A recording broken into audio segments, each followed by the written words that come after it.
नमस्कार दोस्तों, मैं हूं सोनवीर सिंह और स्वागत है आपका सोनवीर टेक यूट्यूब चैनल में। और ये एडोब फोटोशॉप 7.0 की बेसिक ट्यूटोरियल सीरीज का ट्यूटोरियल नंबर 26 है। और इस ट्यूटोरियल में आज हम जानेंगे मैजिक इरेजर टूल के बारे में कि मैजिक इरेजर टूल फोटोशॉप के अंदर किस तरह से काम करता है। और साथ ही साथ हम जानेंगे इसके ऑप्शंस के बारे में, जो कि ऑप्शन बार के अंदर दे रखे हैं।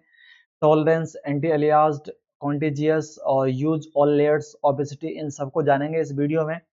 तो वीडियो को एंड तक जरूर देखना है। तो चलिए स्टार्ट करते हैं। बट स्टार्ट करने से पहले मैं बता दूं आपको कि अगर आपने मेरा चैनल सोनवी टेक को सब्सक्राइब नहीं कर रखा है तो सोनवी टेक चैनल को सब्सक्राइब कर लीजिए, क्योंकि यहाँ पर आपको फोटोशॉप और ग्राफिक्स से रिलेटेड वीडियो मिलने वाले हैं। अभी तो सिर्फ मैं 7.0 फोटोशॉप के वीडियो बना रहा हूँ। आने वाले टाइम में मैं एडोब फोटोशॉप एडोब फोटोशॉप 2025 यानी 2025 वर्जन के वीडियो भी आएंगे। यहाँ पर मेरे पास है ये, ठीक है। तो चैनल को सब्सक्राइब जरूर कर लेना। तो मैं इसको मिनिमाइज करते हैं और चलते अपने फोटोशॉप की तरफ।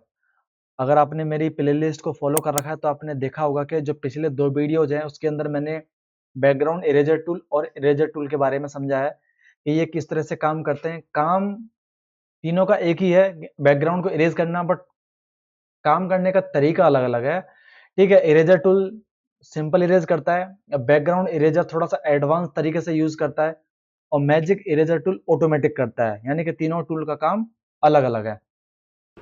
तो जैसा कि मैंने पिछले वीडियो में बताया था कि यहाँ पर जो बैकग्राउंड इरेजर टूल है वो आपका सैंपल लेके, देखोगे ब्रश के अंदर जहां पर मैं क्लिक करूंगा वहां से सैंपल लेगा, और सैंपल लेके ब्रश के अंदर जो राउंड कलर का जो राउंड सर्कल में ब्रश है, इसके अंदर सैंपलिंग वाला कलर जहां जहां आएगा ये उसको इरेज कर देगा। ये तो आपने पिछले वीडियोस में देख ही लिया होगा, ठीक है। बट मैजिक इरेजर टूल के अंदर क्या होगा कि ऐसा कोई ब्रश नहीं है। यहाँ पे देखोगे एक अलग ही रबर का यहाँ पे इरेजर का एक आइकन बना हुआ आ रहा है, और मैं जहां पर भी क्लिक करता हूं तो इसने उस एरिया को, उस कलर्स को यहाँ से इरेज किया है जिस पिक्सल के ऊपर मैंने क्लिक किया है। अब मान लो मैं कंट्रोल जेड करता हूँ फिलहाल, अभी इस इमेज के अंदर मैं कहीं तो क्लिक कर रहा हूँ, अपने माउस पॉइंटर को लेके जा रहा हूँ, तो यानी कि मैं इस इमेज के अंदर किसी न किसी एरिया में, किसी न किसी पिक्सल के ऊपर तक क्लिक कर रहा हूँ। और जिस पिक्सल के ऊपर मैंने क्लिक किया उस पिक्सल को और उस पिक्सल से मिलते जुलते कलर्स को इसने रिमूव कर दिया एक ही बार में। अब उस पिक्सल से मिलते जुलते कितने कलर, वो डिपेंड करता है हमारा टॉलरेंस। यहाँ पर टॉलरेंस यहाँ पे मैंने 50 सेट कर रखा है, ठीक है। अगर टॉलरेंस को मैं अगर कम कर देता हूँ, मैं टॉलरेंस को सिर्फ 5 करता हूँ और अब फिर से इसको मैं यहाँ पे क्लिक करता हूँ, तो देखोगे इसने सिर्फ इतने एरिया को रिमूव किया है। यानी कि इस इमेज के अंदर मैंने जिस पिक्सल यानी जिस एरिया में क्लिक किया है और उस एरिया के कलर को और उस कलर से मिलते जुलते 5% यानी कि 5% के सेट्स। सेट्स क्या है, अगर सेट्स नहीं पता है तो आप मेरी प्लेलिस्ट को फॉलो करें, उसमें मैंने बताया है। और आपको दिखा दूं मैं कि सेट्स क्या होता है, मैंने वीडियो बनाया है इसके अंदर। देखो ये है ना, किधर गया ये वाला, देखो ये कलर डेप्थ और बिट डेप्थ और रेजुलेशन पिक्सल क्या होता है, ठीक है। और ये व्हाट इज कलर पिकर क्या होता है, इसके अंदर मैंने सेट्स, टोन, टिंट क्या होता है, ये सब कुछ मैंने इसके अंदर डिस्क्राइब किया है। तो ये वीडियो देख लेना, तो आपके बेसिक डाउट क्लियर हो जाएंगे। सेट्स क्या होता है, पिक्सल्स क्या होते हैं, पिक्सल्स के अंदर कितने कलर आ सकते हैं और वो कितने कलर होल्ड कर सकता है, ठीक है। और जैसे यहाँ पे देखोगे यहाँ पे आप कि हर पिक्सल को कलर होल्ड करने की अपनी कैपेसिटी होती है, वो सब कुछ मैंने डिफाइन किया है इस वीडियोस के अंदर, ठीक है। ठीक है, तो अब टॉलरेंस समझ में आ गया आपको। तो चलो टॉलरेंस यहाँ पे मैं बढ़ा देता हूँ, 20 कर देता हूँ। तो अब देखोगे 20 पे क्या होगा, 20 अगर मैं कंट्रोल जेड करता हूँ फिर से 20 कर दिया, 20 पे क्या है, अब इसका एरिया बढ़ जाएगा, राइट। तो टॉलरेंस से आप अपने एरिया को बढ़ा सकते हो कि आपको एक बार में कितना एरिया करना है। जबकि टॉलरेंस को तो मैं पिछले कई सारे वीडियो में बता चुका हूँ मैं, अगर आपने मेरे वीडियो देखे होंगे। वीडियो मेरे लंबे होते हैं, बोर करने वाले होते हैं, बट आपको नॉलेज पूरी मिलेगी, ठीक है। यहाँ पे मैं कंट्रोल जेड करता हूँ, एंटी एलियास जो नेक्स्ट ऑप्शन है हमारा, एंटी एलियास। अब एंटी एलियास को मैंने बहुत अच्छे से डिफाइन किया है अपने इस वाले टूल में, लेसो टूल के अंदर, ठीक है। 3 प्रकार के लेसो टूल यहाँ पे, बट एक बार फिर बता देता हूँ आपको मैं कि एंटी एलियास किस तरह से काम करता है। इसके लिए मुझे क्या करना होगा कि मैं इस इमेज को मैं जूम कर लेता हूँ, हल्का सा जूम कर, हल्का नहीं पूरा कर लेता हूँ। ठीक है, तो मैं चलो ये टू ले लेता हूँ यहाँ पे, ये ठीक, चलो ये पूरा जूम कर लिया। थोड़ा सा ऊपर कर लेता हूँ। मैं इस एरिया में देखो मैं मैजिक इरेजर टूल ले लेता हूँ। पहले अभी यहाँ पे देखोगे कि एंटी एलियास को मैं अनचेक कर देता हूँ। टॉलरेंस मेरा 20 है। ठीक है, अगर यहाँ पे मैं क्लिक करता हूँ तो पता ही आपको कैसे काम करता है कि जिस एरिया में मैं क्लिक करूंगा उस एरिया का कलर को सैंपल लेगा और उस कलर को रिमूव कर देगा। यहाँ पे मैंने क्लिक किया। ठीक है, और अभी देखोगे मैं और जूम करने की कोशिश कर रहा हूँ, क्योंकि ये कंट्रोल जेड करता हूँ और इसको मैं नीचे करता हूँ। और आप एक चीज नोटिस करोगे कि जैसे यहाँ पे मैंने क्लिक किया है तो साइड में जो इसके किनारे हैं वो एकदम स्मूथ नहीं है। क्या है वो, इस एकदम स्मूथ नहीं है, जिग जैग टाइप के हैं, दांते निकले हुए हैं, शार्प है। ठीक है, कॉर्नर निकले हुए हैं। ठीक है, कांटे जैसे निकले हुए हैं, राइट। अगर मैं इसी काम को मैं अगर एंटी एलियास के साथ में अगर करूं, देखो एंटी एलियास को चेक करता हूं और फिर इस पे मैं क्लिक करूं, तो अभी देखोगे नोटिस करोगे कि अभी कॉर्नर नहीं निकले हैं, आपको हल्के हल्के कुछ कलर्स मिल जाते हैं जो पूरी तरह से मिटे नहीं है, यानी कि हाफ सेमी ट्रांसपेरेंट बोल सकते हो। ठीक है, कंट्रोल जेड करता हूँ, फिर से रिपीट करता हूँ। देखो एंटी एलियास पे मैं अनचेक किया, फिर से क्लिक किया, तो देखोगे इसके जो एजेस हैं, किनारे हैं, उसके किनारे आपको एकदम शार्प मिलेंगे। ठीक है, जिगजैग टाइप मिलेंगे आपको। अगर मैं यही काम अगर फिर से मैं एंटी एलियास को चेक करके करता हूं, तो देखो आपको किनारे एकदम सॉफ्ट, एकदम तो नहीं कह सकता मैं, बट हाँ आपको सॉफ्ट मिलेंगे। तो एंटी एलियास को अगर चेक कब रखना चाहिए, अगर आपको कोई ऑब्जेक्ट का किनारा सॉफ्ट चाहिए।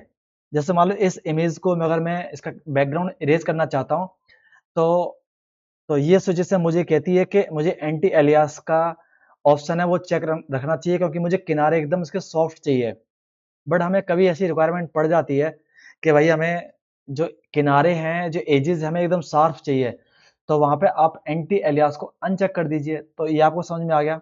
चलो अभी हमारा नेक्स्ट ऑप्शन हमारा हमारा क्या है, कॉन्टीजियस। कॉन्टीजियस को पिछले वीडियोज में मैं कई बार बता चुका हूं मैं, बट चलो फिर से बता देते हैं, जब वीडियो का हिस्सा है तो बता ही देते हैं। कॉन्टीजियस होता है कि जहां मैंने क्लिक किया, जहां पे मैंने क्लिक किया है उस जगह से, उस पॉइंट से वो कलर लगातार जहां जहां उसको कलर मिलता जाएगा रिमूव करता जाएगा। अगर बीच में कोई दूसरा कलर मिल गया उसको या बाउंड्री मिल गया, तो वो उस कलर के बियॉन्ड यानी आगे नहीं जाएगा। तो इसको अच्छे समझाने के लिए मैं क्या करता हूँ, इस इमेज को ले लेता हूँ और इस इमेज में आपको मैं समझाता हूँ। ठीक है, देखो अब इसके अंदर आप नोटिस करोगे, इसके अंदर आपको कॉलम्स मिल जाएंगे जो एक वर्टिकली कलर्स हैं आपके। देखो पहला है यहाँ पे आपका ब्लू कलर है, फिर रेड कलर है, फिर सियान कलर है, फिर रेड कलर है, फिर ब्लू कलर है, फिर सियान कलर है। तो अब देखो ना कि यहाँ पर मैं इस सियान कलर के ऊपर मैं क्लिक करता हूँ। जैसे मैं सियान कलर पर क्लिक करूंगा तो ये पूरी इस इमेज के अंदर जहां जहां सियान कलर है वो पूरा आपका रिमूव नहीं हुआ है। क्यों? क्योंकि यहाँ पर मैंने अपना कॉन्टिजियस ऑप्शन को ऑन कर रखा है। तो कॉन्टिजियस ऑप्शन ये कहता है कि आप जहां पर भी क्लिक कर रहे हो वहां से लेके लगातार, अगर देखो यहाँ पे मैंने क्लिक किया, कंट्रोल जेड करता हूं, अगर इस कॉलम में सियान कलर है, बट ये इस वाले सियान कलर को रिमूव क्यों नहीं कर पा रहा है? क्योंकि इसको बीच में रेड कलर मिल गया है और इसको ब्लू कलर मिल गया है, क्योंकि इसको रास्ते में एक बाउंड्री मिल गई दूसरे कलर की। तो ये दूसरे कलर को जंप नहीं कर सकता है इस सियान कलर को रिमूव करने के लिए। मान लो मैं इस पर क्लिक कर रहा हूँ, तो ये सिर्फ इस कलर को वहां तक मिटाएगा, इसको जो लगातार जो कलर मिलेगा, इसने पूरे कॉलम को मिटा दिया है, पूरे कॉलम को इरेज कर दिया है, जिसको सियान कलर जहां जहां तक उसको मिला था, क्योंकि मैंने कॉन्टिजियस ऑन कर रखा है। अगर मैं कॉन्टिजियस को ऑफ करता हूँ, कॉन्टिजियस को ऑफ कर दिया, अगर मैं फिर से इस कॉलम पर सियान वाले कलर के ऑप्शन में ऊपर में क्लिक करता हूं, तो पूरी इमेज के अंदर जहां जहां इसको सियान कलर मिला इसने उसको रिमूव कर दिया है। तो कॉन्टिजियस आपको समझ में आ गया। कॉन्टिजियस का मतलब होता है सटा हुआ या लगातार। ठीक है, तो इसका मतलब ये है, अगर आप इसका डिक्शनरी जाके चेक कर लेना, राइट। चलो तो अभी मैं इसको कंट्रोल जेड करते हैं, राइट। तो अभी ये आपको समझ में आ गया कॉन्टिजियस। यूज ऑल लेयर्स, तो यूज ऑल लेयर्स यानी कि अभी तो इस इमेजेस के अंदर एक एक लेयर है। मैं क्या करता हूँ कि कंट्रोल जेड करता हूँ और सॉरी इसको हटा देता हूँ और एक इमेज और लेता हूँ ये वाली। ये मेरी कौन सी जेपीजी है और ये मेरा कौन सा है फोटोशॉप जेपीजी। तो इसके अंदर लेयर तो अभी नहीं है। इसको समझाने के लिए मैं क्या करता हूँ, अपना कोई थंबनेल ले लेता हूँ। ठीक है, थंबनेल ले लेगा, थंबनेल्स के अंदर आपको लेयर्स मिल जाएंगे। फोटोशॉप में गया और यूज फॉर्मेट में पीएसडी। तो मैं इस वाली फाइल को ओपन कर लेता हूँ और ये फाइल मेरी ओपन हो गई है। और देखना कि इस वाली फाइल के अंदर एक से ज्यादा लेयर्स हैं। देखो लेयर पैनल के अंदर देखोगे, अब नोटिस करोगे एक से ज्यादा लेयर्स है इसके अंदर। ठीक है, लेयर 1, लेयर 9, लेयर 3। मान लो कि मैंने लेयर 3 को यहाँ पे सेलेक्ट कर रखा है। तो अभी मेरी एक्टिव लेयर कौन सी है, एक्टिव लेयर है मेरी 3। और 3 वाली लेयर कौन सी है इस विजुअल फाइल के अंदर, तो वो है यहाँ पर ये जो एडोब फोटोशॉप 7.0 का आइकन है जो गायब हो गया क्योंकि मैंने हाइड कर दिया। इसको मैं अनहाइड करता हूँ, ये वाली वापस आ गई यहाँ पर। अभी यहाँ पर मैं इस टूल का यूज करता हूँ, मैजिक इरेजर टूल का। तो ये मैजिक इरेजर टूल सिर्फ एक्टिव लेयर यानी कि लेयर नंबर 3 पे ही काम करेगा। यहीं से सैंपल लेगा और इसी के कलर को रिमूव करेगा। बाकी इमेज के किसी लेयर से इसको कोई मतलब नहीं है, क्योंकि यहाँ पर मैंने यूज ऑल लेयर वाले ऑप्शन को अनचेक कर रखा है। तो देखो अभी इसके ऊपर मैं क्लिक कर रहा हूँ, तो देखो इसने क्या किया कि जो सैंपल था, सॉरी आइकन था फोटोशॉप का, इसके जो कलर है ना सेलेक्ट किया मैंने व्हाइट वाला, वो रिमूव कर दिया है। कंट्रोल जेड करता हूँ, राइट। तो अभी देखो यहाँ पे बैकग्राउंड कलर ये था, सॉरी बैकग्राउंड लेयर यहाँ पे ये सबसे लास्ट वाली है। देखो मैं फिर से यूज करता हूँ, तो देखो जो आइकन है यहाँ पे एक्टिव लेयर कौन सी है 3 है। मैं इस पे क्लिक करता हूँ व्हाइट वाले कलर पे, तो इसने सिर्फ व्हाइट वाले कलर को यहाँ पे रिमूव कर दिया। बैकग्राउंड के अंदर कुछ भी नहीं है, यानी कि जो लेयर 6 थी वो भी मैंने हाइड कर दिया। तो अभी आपको ट्रांसपेरेंट सी दिख रही है आपको। ठीक है, तो अभी मैं लेयर 6 को ऑन कर देता हूँ, तो आपको ये दिखेगा, यानी कि लोगो वाला जो व्हाइट कलर था वो आपका गायब हो गया है वो। ठीक है, अगर मैं यूज ऑल लेयर वाले ऑप्शन को चेक करता हूँ और फिर मैं तो कहीं भी क्लिक करता हूँ तो कुछ नहीं हो रहा है। क्यों नहीं हो रहा है? क्योंकि यूज ऑल लेयर्स वाला जो ऑप्शन है वो सिर्फ सैंपलिंग के लिए काम आता है। किसके लिए? सैंपलिंग के लिए। अगर मैं यूज ऑल लेयर्स वाले ऑप्शन को चूज करता हूं तो होगा क्या कि मैं पूरी इमेज के अंदर किसी भी लेयर से सैंपल ले सकता हूं, बट इरेज होगा उसी लेयर से जो लेयर एक्टिव है। अब यहाँ पे एक्टिव लेयर कौन सी है? एक्टिव लेयर है 3 यहाँ पर। ठीक है, 3 है एक्टिव लेयर।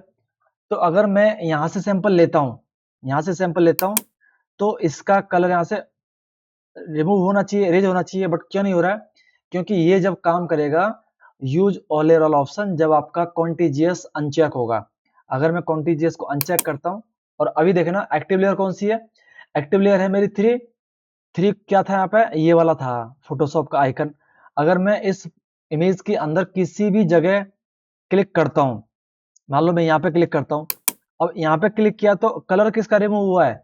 ओनली लोगो का। बाकी देख यहाँ पे नहीं हुआ, इधर नहीं हुआ, कहीं भी नहीं हुआ, राइट। मैं कंट्रोल जेड करता हूँ, उल्टा करता हूँ। मैं क्या करता हूँ कि लेयर 6 को, सॉरी लेयर 16 को सेलेक्ट करता हूँ। और लेयर 16 को सेलेक्ट कर लिया, ठीक है। अब यूज ऑल लेयर वाला ऑप्शन ऑन है, कॉन्टिजियस ऑफ है। जो मैं बता रहा हूँ आपको वो करना है। अगर मैं फोटोशॉप के अंदर जो लेयर 3 था, ये लेयर 3 है, मैं लेयर 3 के अंदर व्हाइट कलर को सेलेक्ट करता हूँ। व्हाइट कलर के ऊपर जैसे क्लिक करूंगा तो व्हाइट कलर का सॉरी लोगो का व्हाइट कलर नहीं जाएगा, जो लेयर 16 के अंदर जो कलर था व्हाइट वाला वो रिमूव हो जाएगा। बस इतना है लॉजिक इसके अंदर। मैं कंट्रोल जेड करता हूँ, देखो नोटिस करोगे कि जो लेयर 16 थी इसका कलर गया है। लो लेयर 16 है, इसका कलर गया है। बट मैंने सैंपल कहां से लिया था? मैंने सैंपल लिया था लेयर 3 थे, तो 3 से मैंने लिया है मैंने। अब एक एग्जांपल और देख लेते हैं यहाँ पे। एक एग्जांपल किसका देखते हैं यहाँ पे। मैं इसको थोड़ा बड़ा कर देता हूँ, कंट्रोल 0 करता हूँ तो पूरा सेट हो जाएगा। तो थोड़ा छोटा छोटा कर लेता हूँ। एक सैंपल और ले लेते हैं यहाँ पे। तो सैंपल कौन सा लेते हैं यहाँ पे कि मैंने लेयर, एक्टिव लेयर कौन सा मेरा? एक्टिव लेयर है 16, ठीक है। और मैं कलर सैंपल लेना चाहता हूँ भाई मैं किसी दूसरी लेयर से। दूसरी लेयर कौन सी दिख रही है यहाँ पे मेरे पास? तो दूसरी लेयर तो कोई है नहीं, दूसरी लेयर तो यही है लोगो वाली, वो आपने समझ ही लिया है। चलो मैं इसके अंदर इस वाले ऑप्शन को चूज करता हूँ, तो देखो इससे ज्यादा फर्क पड़ेगा नहीं क्योंकि दूसरी लेयर में ऐसा कोई कलर है नहीं, तो व्हाइट वाला ही है। ठीक है, मैं व्हाइट वाले पे क्लिक करता हूँ तो पिछली लेयर लेयर 16 का व्हाइट कलर आपका रिमूव हो जाएगा। बस सैम्पलिंग के लिए आप ऑल लेयर सेलेक्ट कर सकते हो अगर आपने यूज ऑल लेयर वाला ऑप्शन ऑन कर रखा है। बढ़िया तभी काम करेगा जब आपका कॉन्टिजियस ऑप्शन ऑफ है। ठीक है, तो ये आपको समझ में आ गया। तो इस तरह से आप अपने मैजिक इरेजर टूल को यूज कर सकते हो किसी भी चीज का बैकग्राउंड रिमूव करने के लिए। मैं इसको हटाता हूँ और आपको जस्ट एक छोटा सा प्रैक्टिकल दिखा देता हूँ इस वाली इमेज का। ठीक है, तो यहाँ पर मैंने सेट कर रखा है यूज ऑल वाले ऑफ करता हूँ, इसको ऑन कर देता हूँ और टॉलरेंस मेरा 50 है, 50 पे इतना हो जाएगा। ठीक है, ये हो जाएगा यहाँ पे। देखो एक बार में बहुत ज़्यादा रिमूव हो गया, यानी कि इसकी ड्रेस भी रिमूव हो गई। मैं कंट्रोल जेड करता हूँ तो टॉलरेंस को मैं क्या करता हूँ, टॉलरेंस को मैं 10 कर देता हूँ। 10 पर ठीक, हाँ ठीक काम करेगा। तो ये गया 10 पे गया। अभी यहाँ पे देखोगे ये कलर आराम से उड़ रहा है ये। ठीक है, बट ये काम कब आएगा, ये काम आपका तब आएगा जब मैं इसको जूम करके और इसके अंदर काम करूंगा, जो बालों के बीच में काम करूंगा वो तब काम आएगा। ठीक है, मैं इसको लेता हूँ यहाँ पे। अब यहाँ पे देखो मुझे बाल रिमूव नहीं करने हैं, मुझे सिर्फ इसका कलर का जो बैकग्राउंड का कलर है वो रिमूव करना है, तो वो यहाँ पर काम आएगा वो। ठीक है, टॉलरेंस कम करके और जब करोगे तो आप अच्छे से रिमूव कर पाओगे यहाँ पे ये। ठीक है, और इसको आप बैकग्राउंड इरेजर से भी रिमूव कर सकते हो यहाँ पे। ठीक है, टॉलरेंस में थोड़ा 20 कर देता हूँ तो थोड़ा और अच्छे से काम करेगा ये। हाँ अभी थोड़ा ठीक ठाक काम कर रहा है। ठीक है, तो ये उस केस में काम आएगा ये। ठीक है, ये यहाँ से मुझे निकालना है, निकल गया ये। यहाँ से निकालना है, यहाँ से निकालना है, यहाँ से निकालना है मुझे। तो इस तरह से आप मैजिक इरेजर टूल का यूज ले सकते हो अपने काम में। ठीक है, और तो कहीं है नहीं, यहाँ बचा हुआ है, यहाँ पे निकाल सकते हो, ये निकाल सकते हो। ठीक है, कंट्रोल 0 किया तो इस तरह से आप अपने काम को बेहतर कर सकते हो यहाँ पे। इसके अंदर एक चीज और कर सकते हो आप, मैं कंट्रोल जेड करता हूँ, कंट्रोल जेड। चलो ये मैं वापस जाता हूँ अपने पोजीशन पे, कंट्रोल जेड किया, बहुत ज़्यादा टाइम लग रहा है, कोई दिक्कत नहीं है। ये वापस आ गया मैं। इसमें एक चीज़ और कर सकते हो, इतनी सेटिंग आपकी ठीक हो गई। अब कॉन्टिजियस को ऑफ कर दीजिए, कॉन्टिजियस को ऑफ किया और यहाँ पर मैं क्लिक करता हूँ। अभी देखो एक बार में रिमूव हो गया, बट इसका नुकसान क्या है कि एड्रेस के अंदर जो कलर था वो भी आपका रिमूव हो गया। तो इस केस में आप क्या करें कि आप टॉलरेंस को 10 कर दें, 10 पे करके देखते हैं। मैं यहाँ फिर क्लिक करता हूँ, अभी थोड़ा सा ठीक ठाक काम कर रहा है, बट मेरे हिसाब से आपके लिए टॉलरेंस 20 ही ठीक रहेगा, बट आपको कॉन्टेजियस के साथ काम करना है, तब आप इसके बैकग्राउंड को अच्छे से रिमूव कर पाओगे बालों के बीच से भी, तो सफाई से आपका काम आ जाएगा। तो इस तरह से आप अपने मैजिक इरेजर टूल का यूज कर सकते हो किसी भी कॉम्प्लेक्स बैकग्राउंड या कॉम्प्लेक्स कलर को रिमूव करने के लिए अपनी इमेजेस से। आशा करता हूँ कि वीडियो आपको अच्छा लगा होगा। अगर आपको वीडियो अच्छा लगता है तो वीडियो को लाइक कर दीजिए, दोस्तों को शेयर कीजिए, चैनल को सब्सक्राइब करना न भूलें। तो thank you for watching this video.